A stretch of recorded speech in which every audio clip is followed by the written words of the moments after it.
this morning's Coffee and AI chat. Um, and I have my coffee, so cheers to you. Cheers. Yeah, great coffee. And thanks Uh, for inviting me. yeah, no, absolutely. Thanks for, joining because in the end of the day, we are looking for, the best experts out there to join our, podcast and share your view of the world and kind of tell us what keeps you up at night in this crazy AI centric universe that we live in right now. New things are happening. Yesterday, I don't know if you guys saw the new GPT-5 55. launch. That is scary, cool, and dangerous and weird. And wow, where we are. But anyway, so tell us a little bit about yourself, Joe, and we can start the conversation. Awesome. So, yeah, I'm an entrepreneur, digital marketer, and founder of remarketing.com, which is a marketing automation platform. Over 15 years of experience with automation, email marketing, SMS marketing, and deeply engaged with AI and the future of marketing. Now I'm working for Wandz.AI, which acquired my company 3 years ago, and we help deliver real-time adaptive AI and predictive AI to help website experiences, boost conversions, retention, revenue, all of that. And I love coffee. So, when I studied AI at Cornell University, my legendary professor Lutz Finger was obsessive with coffee. So everything was around coffee, the data, the example, the tasks, everything was related to coffee. 5,000 shots of espresso, and we had to analyze the data. So it was a lot of fun. And yes, that's me in a nutshell. Great. Well, great to have you again. So, I mean, again, GPT-5 just launched. It can do a little bit more than just, write some content for you and predict, like, simple things. This thing is scary powerful. And from where we were just 2 years ago in terms of AI, where AI was mainly used to, do A/B testing, do some better segmentation, personalization. Where are we going with all this? I mean, we have AI agents, we have AI assistants on the marketing side, we have AI generated journeys that are completely real time, dynamically, done for every user. Is there going to be a job for you and me in the end of the day? What do you think? I think that we've been stuck in this world of if-then logic for a decade, Yes, and more than a decade. it's very linear and very brittle, an agentic AI now, and those GPT-5 and what's coming next. Um, the main difference is from this, like if else, it's like I give you a goal, Yeah, grow VAP customers, yeah, and it figures it out the best path to take it. It's not a flow chart. yeah. It's initiative, and that's the breakthrough, I think, and it's so fun, that you can now just give it a goal instead of like explain step by step and take all this like decision tree. Um, It's getting out of the box, right? I think almost like technology and AI in many cases wasn't really AI, it was just some algorithm, mainly even ML algorithm itself, was just kind of following a predefined path. And yeah, it would do a little bit A/B testing, a little kind of checking, like you said. and if, rules, but that was it. And now it can almost think on its own, right? And it hopefully, we don't know yet. Um, it's still to see whether the performance of this is going to be better. And the other thing that I think it's still kind of unknown is how are the end user customers gonna react to this smart engagement tool that knows too much about you and can, you know, understand you better than any other platform from before. Yeah, I think that what I'm excited about, especially with like all the GPTs and all the agentic AI and agents and stuff, it's it doesn't follow instructions, right? It learns patterns and optimize the outcomes without being told exactly how. I think that's the main difference. And regarding the customers, wow, it's like I just talked to a marketer the other day, and she told me um, we changed everything, like the website, the structure, everything, and building everything now for AI. She said Yep. like customer and clients coming to the website already did all their comparisons, search, and everything. So when they come to the website, it's after they went to Perplexity or Google or whatever, did the whole research. And when they come to the website, they are ready. They're not going to browse the website anymore. They're just going to maybe fill out the form if not the agent does it for them. But that's a huge I, difference.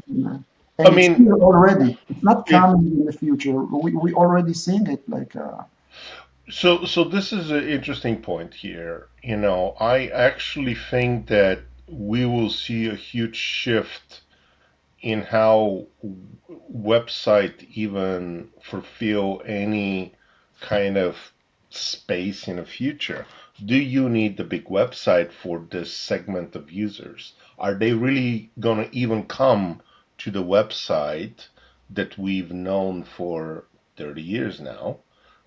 I've been, yeah, wow, it is 30 years since, Netscape and Mosaic and everything else.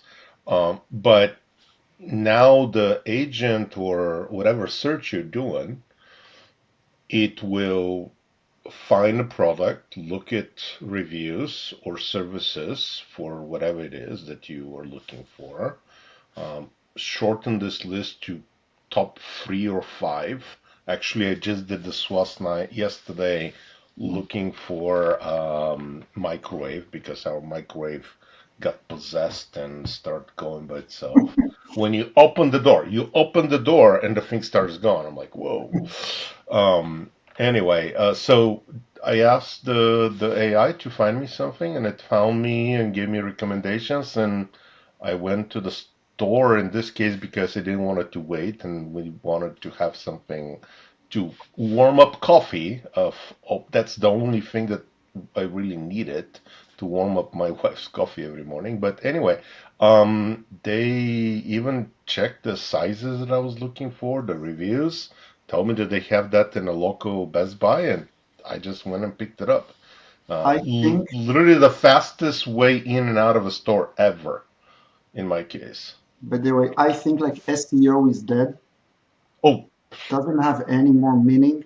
I don't know what. Um, and I think also a lot of plugins and products in the industry are obsolete. Yep, Personalization, all kind of like pop-ups, all kind of like conversion tools. We won't yep, need them anymore because I'm not going to browse the website and like the agent will go compare prices, right? yep, We already do that today. yep. Just now we still like go and make the final purchase. But from what I saw, the agentic agent mode can already do that for me. And I think like also tons of small businesses will be out of business.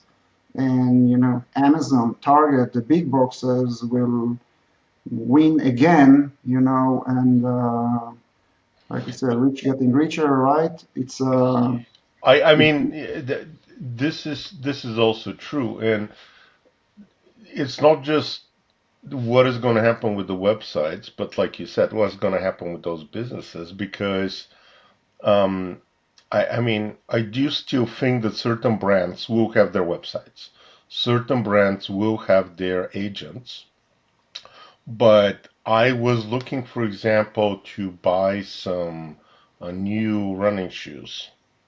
Not that I run, but I go for very long walks every day with my dog.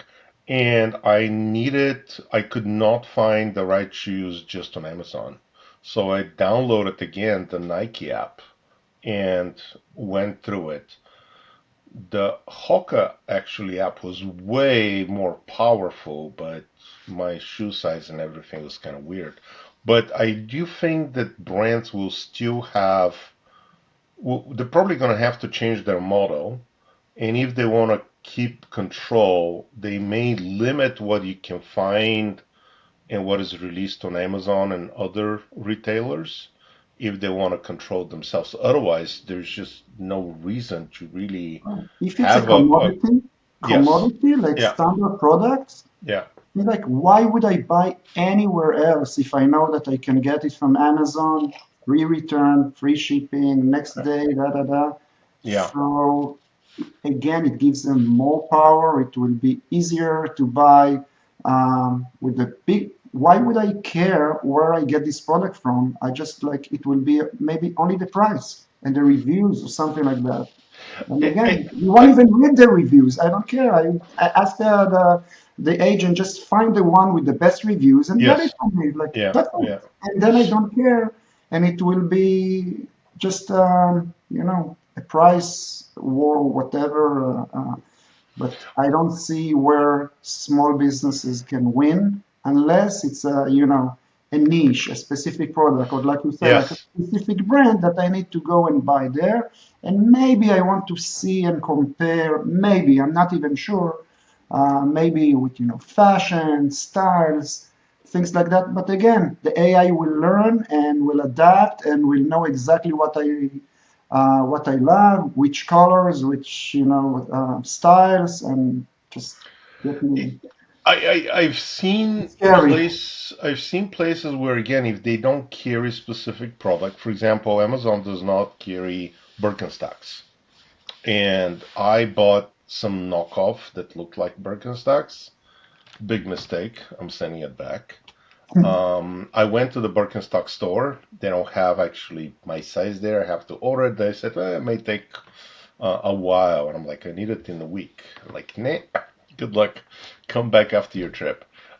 So I do think that there's going to be some of this strategy about what do I want to really have of my own, whether do I want to keep my website, whether I want to have my own agent. I think certain brands are going to want to do that, but even then, I think websites are going to change. Do I need to see a 100,000 pictures on a website? No, I don't. I may just need to have a prompt or just a voice activated way of saying, hey, I'm looking for, you know, size 15 shoes that are good for running and that are yellow. Give me what you have. And the best, obviously, ratings and stuff. But The sad, I I can either think, just type it or that's it. You have like a little shopping agent and that's it. yeah, the sad thing is like we won't know what we are actually missing, right? Yeah. Because the AI will decide for us. Buy Yeah. me this, buy me that. It will show us only like three options.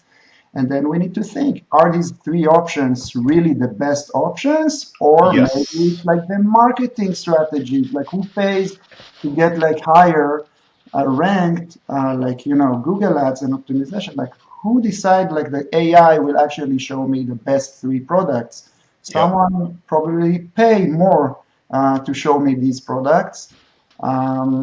So I think it takes me to think like, so what marketers can actually do now? Yeah. It changes everything. We were all focusing like website optimization and personalization, right? And the design and colors and like, the flow on the website. It will become obsolete, at least some of it, even if like 20% of it becomes obsolete. It's a huge change in the It's a e-commerce huge change. It's a huge industry. change.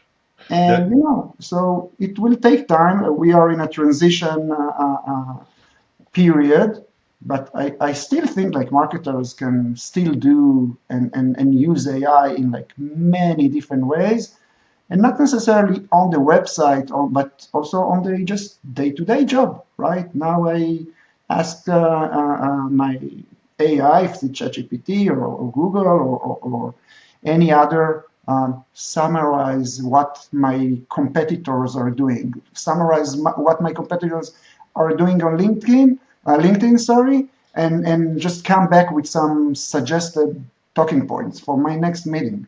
So I just saved, hours of work, or find the yeah, 10 trending on TikTok, and with sounds that fit my brand or whatever.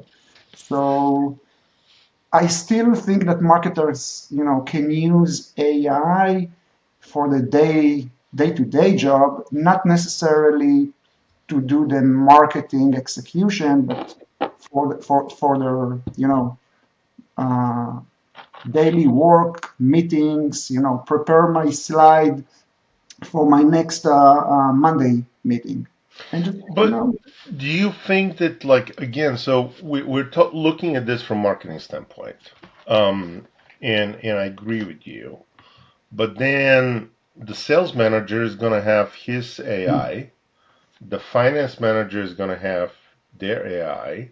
Why can those agents that are internal start talking to each other and figure out what products do we have in stock, what other products are coming in, what products are going to be hit with tariffs, which products are we, need to replace and running out, and what should we be pushing to the customers. And that is going to be based on conversation and negotiation between the agent of sales and the agents of procurement and the agents of finance about the discounts we can give. I mean, do they need us at this point? I mean, it's how long before all those agents start talking to each other and optimizing everything? And do I need then an agent to create my presentation and talking points to another person who, by the way, is going to be listening to this call? Then an AI is going to be summarizing all this and creating a strategy for them and optimizing the workflow. I mean, it's a little scary when you think about it that way. wow, yes, I think we're already there, by the way. We're using AI to answer emails, right? We're using AI for brainstorming for each like department. Yep. And if you have good data in your company, you can start having those agents talking to each other because they actually share the same data. And so you have the finance expert and the sales expert, da, da, da. Yep. Um, and we will need us probably to oversee and just manage them. And I imagine a future of kind of like teams with humans and AI working together. It Yep. will be, I hope that we will not work for them and they will still work for us. But it will be almost like AI is smarter than us. So we will have to kind of like hire someone smarter than us to help us with our job. Right. And yes, why not letting them talk with each other, argue, and come up with the best solution?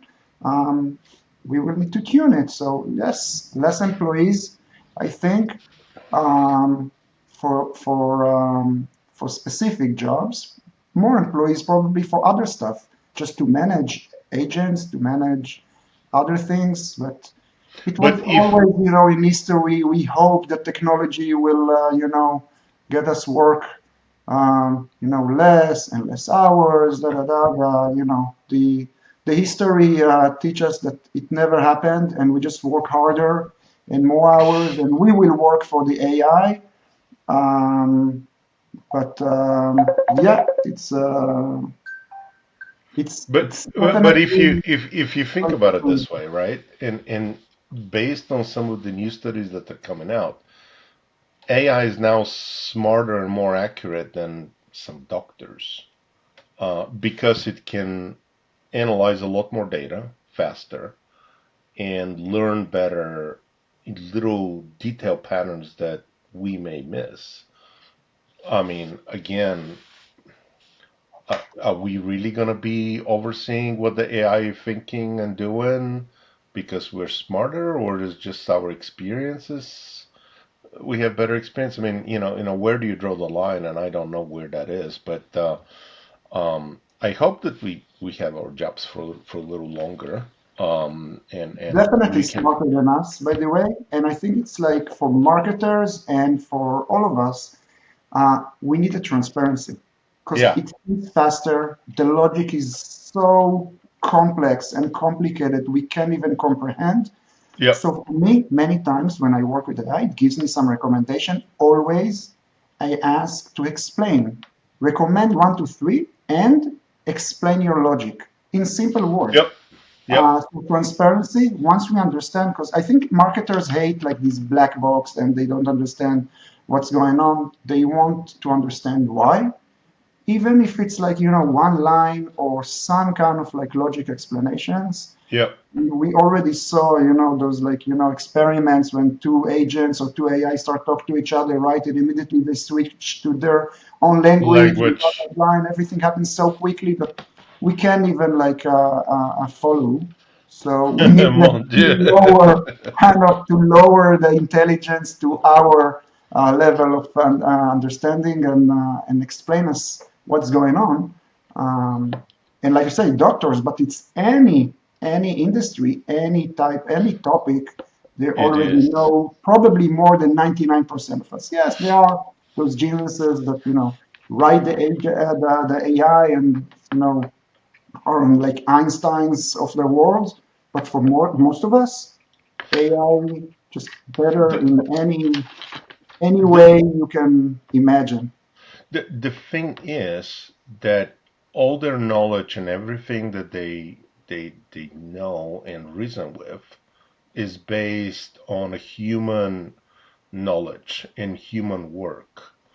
And I was just asked recently by some private equity guys about, hey, do we really need companies like Gartner and Forrester? Because the AI, I can just go and ask ChatGPT about it. And I said, well, you do, because if you go and ask ChatGPT in that specific case, who are the best vendors in the space, they will give you a list and they will explain to you why. But then, if you ask them, how did you come to that conclusion? Where is this data coming from?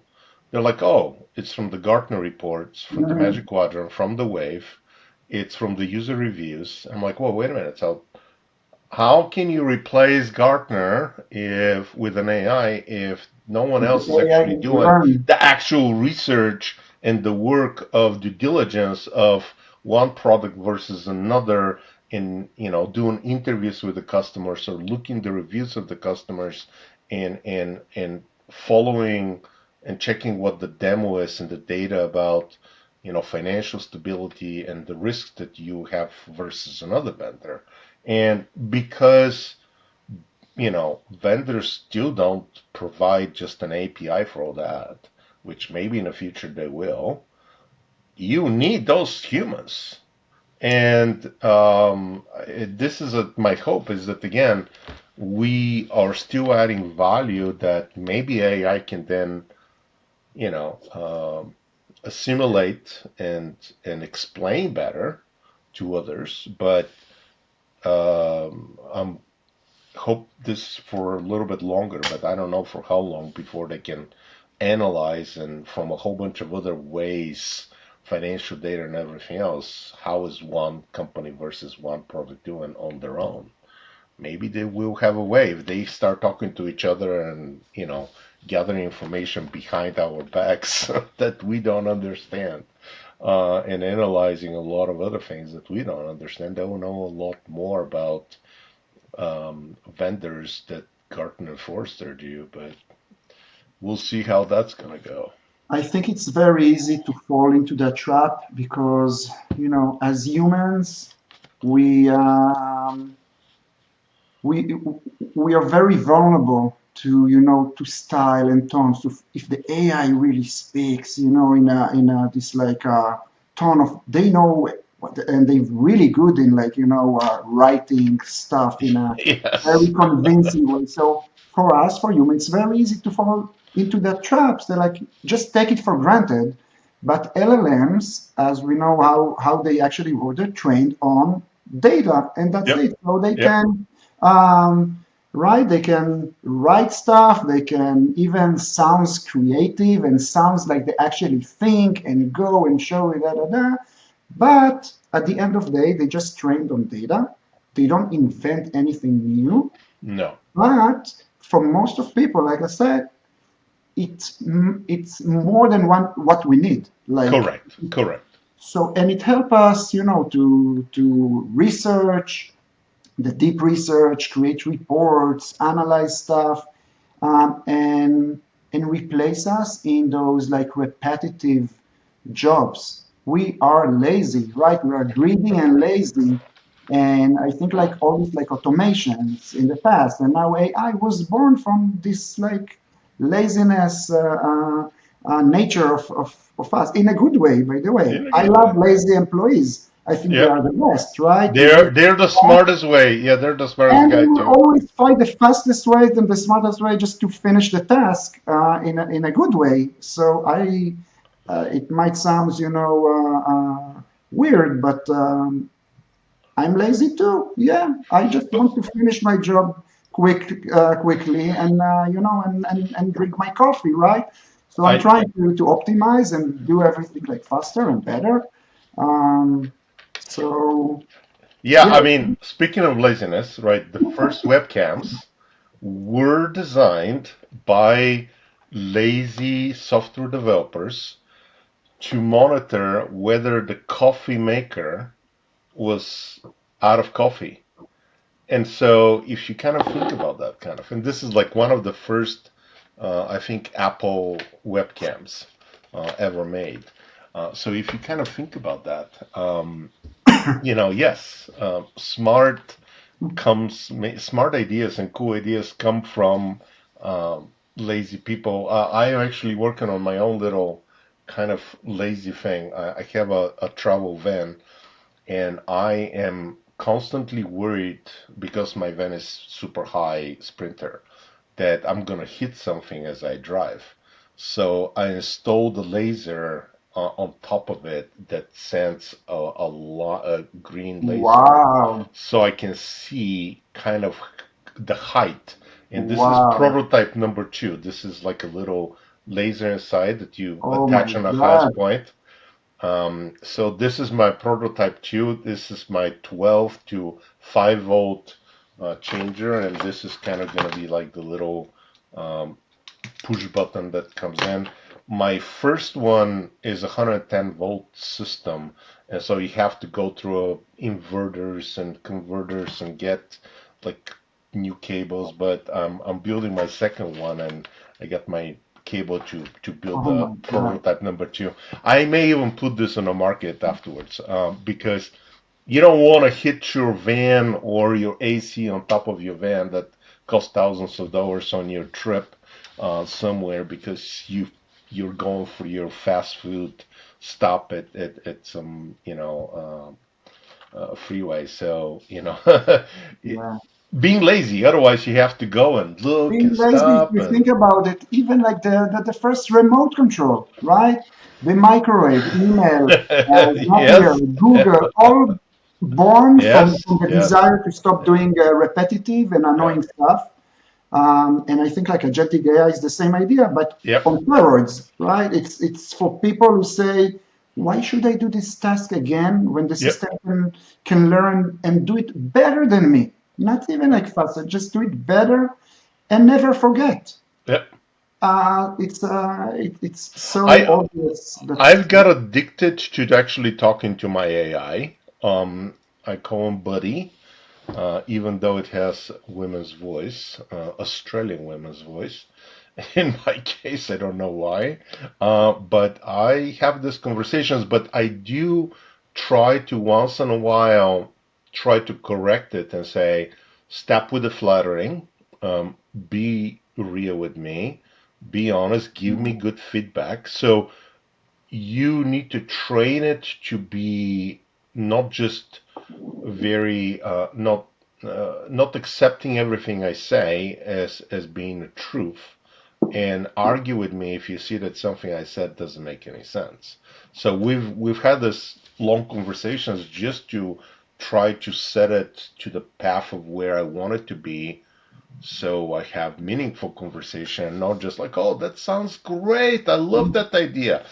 Really? You do? Why? So, and you gotta test it sometimes, and just kind of play devil's advocate and see whether it really is um, being smart or just being an asshole and trying to to pass on to the next task. So you gotta be careful how you train those AIs, because otherwise you're gonna have open the door how, open the door how, and it's gonna be no. exactly.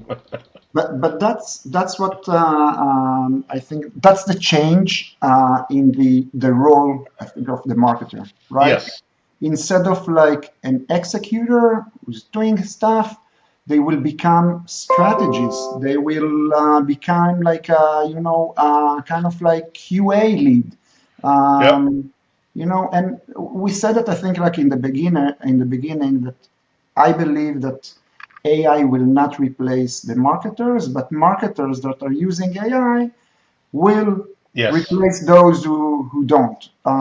We talked about it So last time, I think, when we were kind of chatting about this exactly, and I podcast. think this Yes. is really, really important. AI is Yes. not replacing us. Yes, yes, we are lazy. Yes, we can use it, but with all the advantages, there are also disadvantages, Correct. and we need to be careful not to let it do everything and just go and drink our coffee. But we still need to monitor.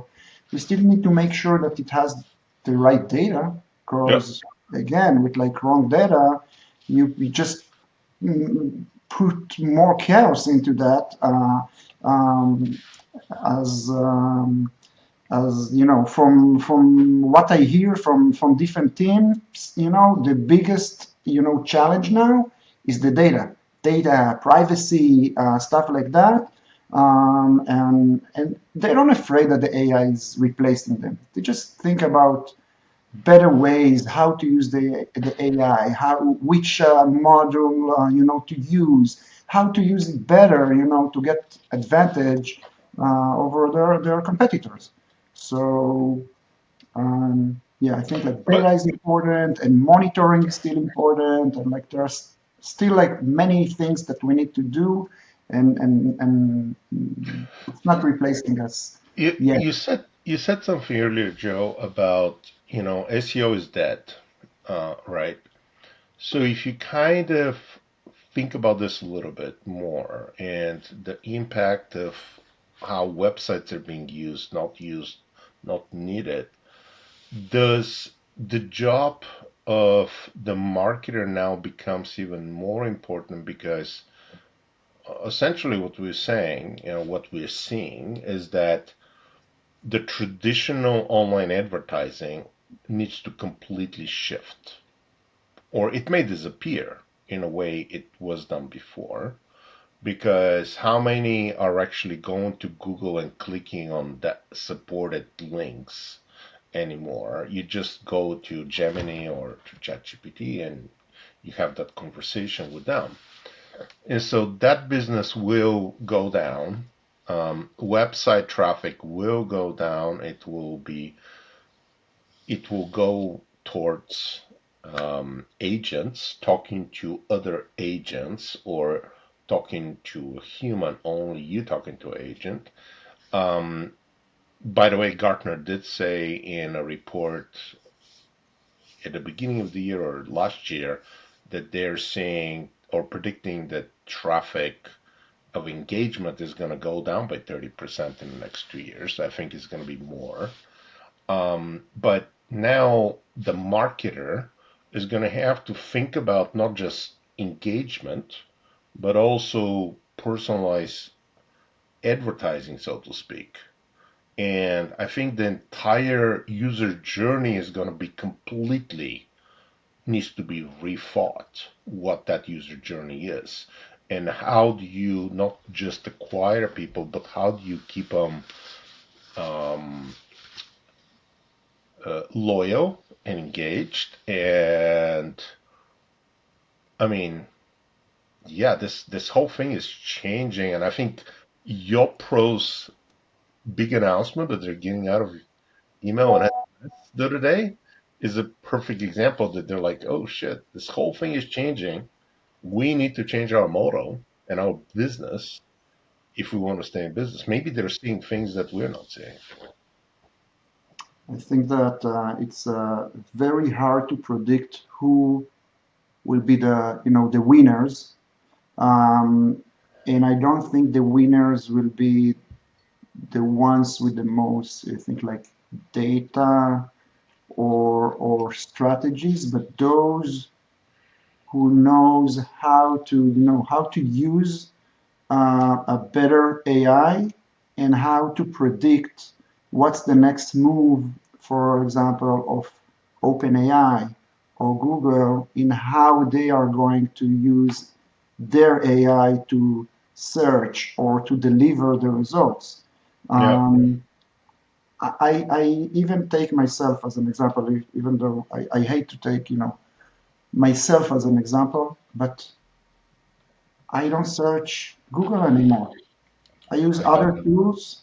I might go to Google just, to find a website or whatever, but I'm not searching Google to find products. I'm not searching Google to find, answers.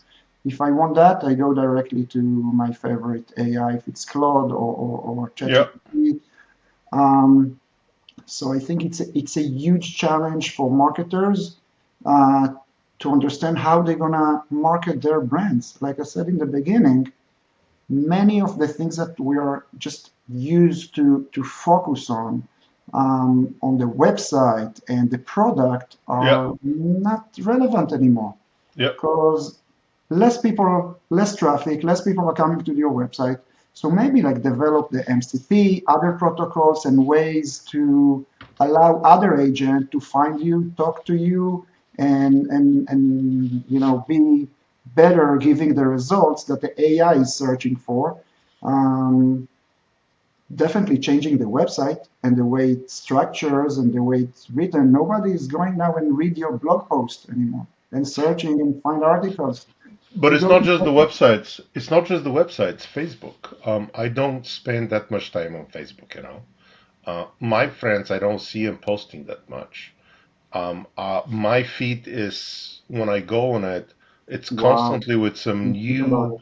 new posts from people that I don't even follow because just the people are not there to post content anymore. I heard the same thing that is happening with TikTok. I'm not even on TikTok, but so all those platforms are changing. People are going away for a long time now, the normal people from Twitter, because it has become a complete bot world of whatever craziness. And at the same time, people are not even going and reading news or watching news, regular news, and relying on some of this other stuff. So there is some major shifts in outside of the e-commerce and the web world, the websites of brands that we all need to take under account because they are affecting how you engage and how you monitor, how you gather data and where people are and what they're doing. Yeah, Do you think people will click any Google ads in the future? Like agents are not clicking ads, right? I I haven't mean, clicked on Google Ads in years myself. I have no idea how they're. It's got to be bots or something clicking on this because I have no idea who's clicking on this. because that's still their like main revenue Yeah. stream from ads. Yeah. Agents and AI is not clicking any ads, right? Yeah. And it's shrinking for sure. Yeah. It AI goes straight to the source, get you what you need, and you don't even see the ads. You don't see the ads. The No. agent won't click any ads. Um, But is so there gonna be is would the agents really care about the ads rather than again gather information about best products availability, and then have just the MPC or whatever kind of protocol to look at your pricing? I mean, do they really care at this point if this is pink or blue other than, oh, that's a product category or product specification? And I don't care, like, but what's your price? Oh, do you have this in stock? That's it. So there's going to be like every company is just going to have this server for availability for the agents to, give, hey, we have this, we have it in East Coast, West Coast, or in this warehouse, another warehouse, or this reseller, another reseller, and that's how it's going to work. I wonder if it's like the bubble of, people like you and me and probably our listeners that are using AI and using ChatGPT on their day to day. However, most of the people still are not. So the Yeah, adoption. we are Bibble. Well, I agree. I agree with that. Yeah. So I think like we still have like probably a few years until more and more people will adopt all these tools, and until our mobile phone will just will come built in with AIs and stuff. So it will Yep. get users and people used to work with AI, search with AI. And I think the big companies, the Google, Apple, will take advantage of that and use their own AI to show you what they want you to see and find the monetization or the ads or the way to get marketers still pay for to be first on the AI first recommendation and stuff like that. It has to be because it's still Yeah. free now. OpenAI and ChatGPT is still free, so you compare, you get some results without the ads, without, but it won't unless you pay for the AI or if you're not pay for the product, you are the product, right? So somehow it has to, market forces and stuff will, I think, will have to take us back to some kind of like monetization, ads, sponsorships, and stuff like that. It doesn't make any sense in a business wise that the AI will always give you, kind of uh, um, free of ads, free of anything, like the best results without anything. Someone needs to pay for But they that. don't they don't need to if the business model is that they take a cut If they take from it, okay. yeah, if they take a cut from whatever they go through. And they would take a cut whether you buy an iPhone or an Android, in the end of the day. Maybe they'll take a bigger cut if it's an iPhone. And or whatever is the vendors that say, yeah, you can have this product, we have this product, but for this product we'll give you 5% versus 11% or versus 8% cut.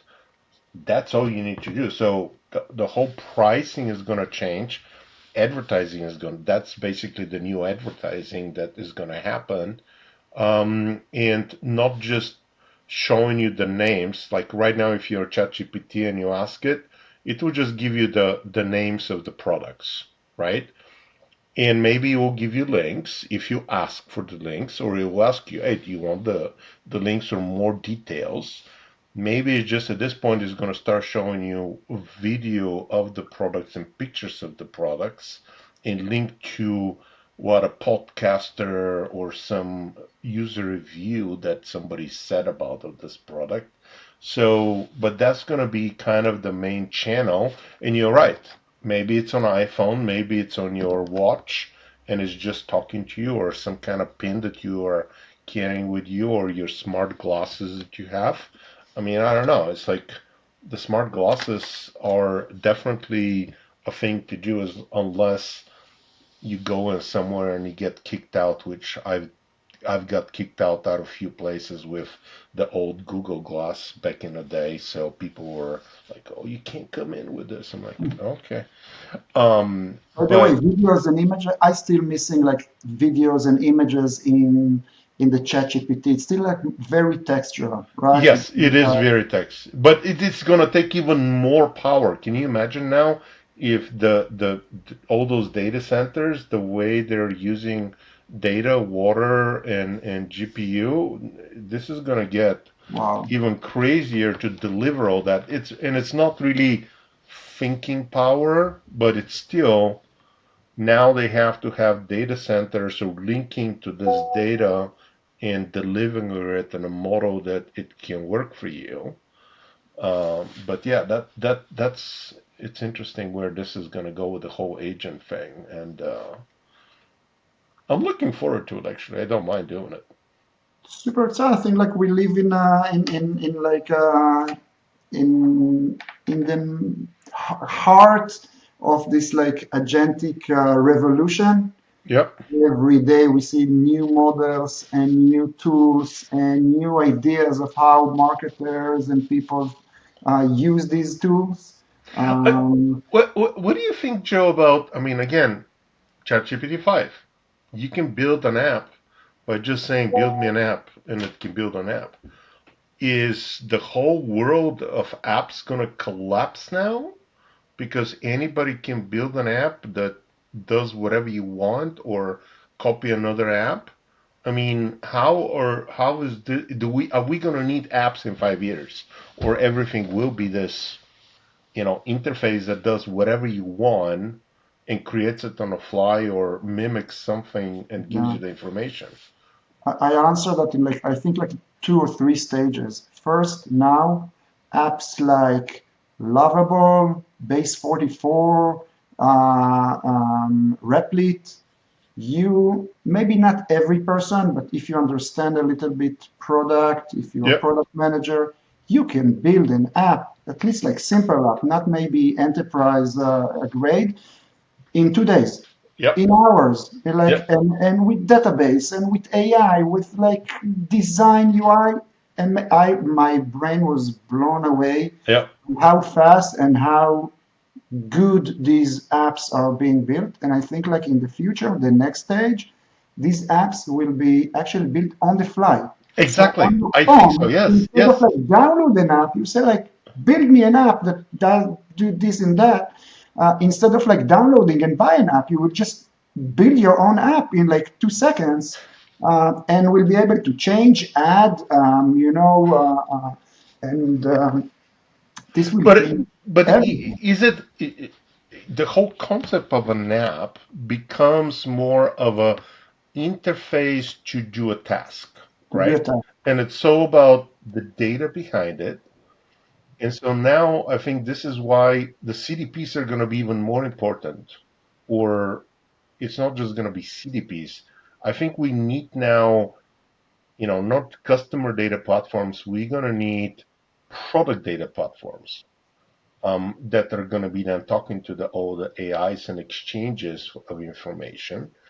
But you're absolutely right. Building things on the fly, it's like you personalized web pages landing pages that we are now seeing from personalized engines around, oh, I'm looking for this product and this is going to build a landing page with 5 products in it. This is going to then go build an app for me to do, trip information. I don't need to go to any of those travel sites. I just need this interface that shows me information in a way that is interesting about my travel. That is going to take advantage of airfare, hotel, restaurants, and why do I need to go to another site where there's a whole bunch of ads where the AI can do it all for me and put it in a format that I like and I understand better? Yeah, I think that's what everyone's talking about. This like general AI, like super AI. It can just do anything. Probably some apps like maybe your bank or Yeah, yeah, yeah, school yeah, or yeah, stuff like you still need an app with some functionality, but for different tasks, even like buy tickets. Just the other day, I used the GPT agent mode to find tickets to Barcelona and back. Instead of like sitting and exploring and browsing for half an hour or 2 hours, yeah, the agent actually worked for maybe, I don't know, 20 minutes and came back from the really like the best and really good list of options I just needed to check out. That's it. yeah, So who needs like all these like apps and tickets that I can just then remind me or check every day and find the best tickets. I don't need like an app that used to do these things like apps that search for tickets and remind you, da, da, da. The AI will do for sure all of that. yeah. Still, it's always the execution and the focus. There are still like apps that can do specific things, and maybe I like the design and stuff.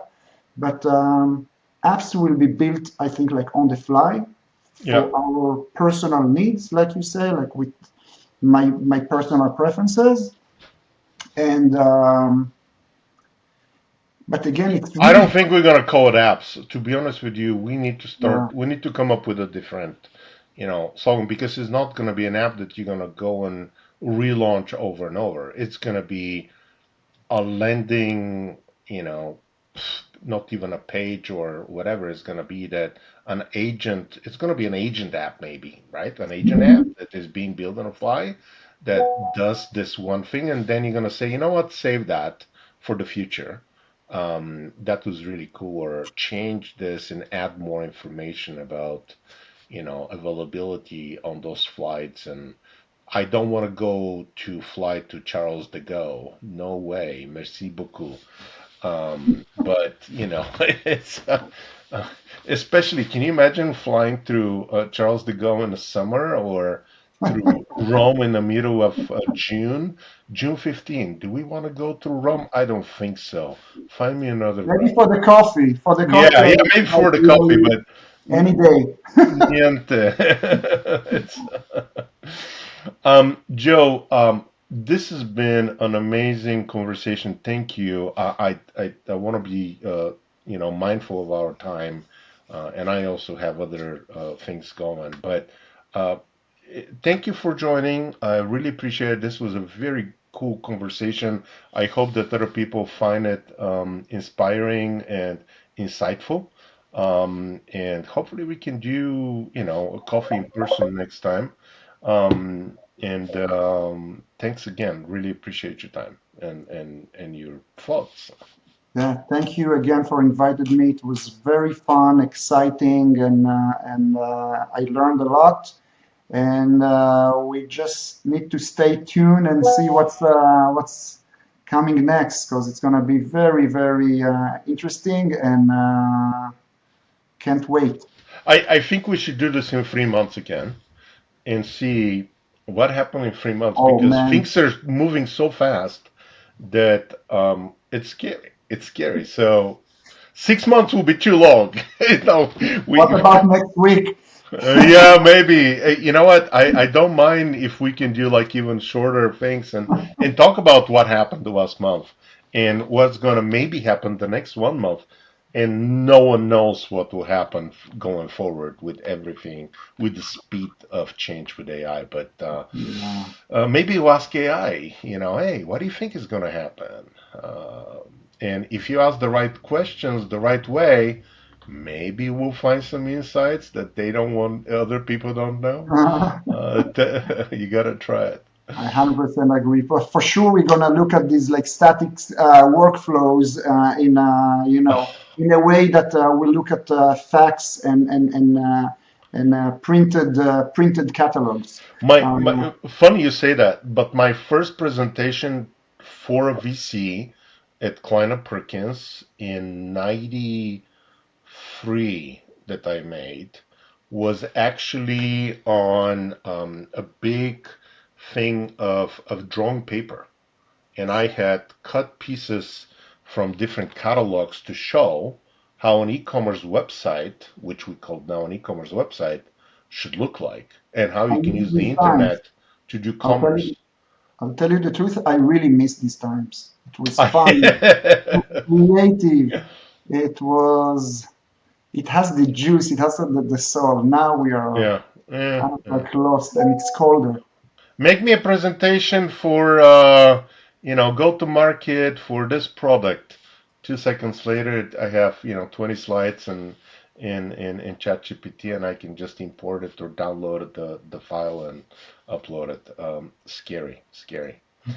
Joe, it's been a pleasure. Thank you so much. I appreciate it, and talk soon. Same here. Thank you so much, and we'll talk soon. Thank you.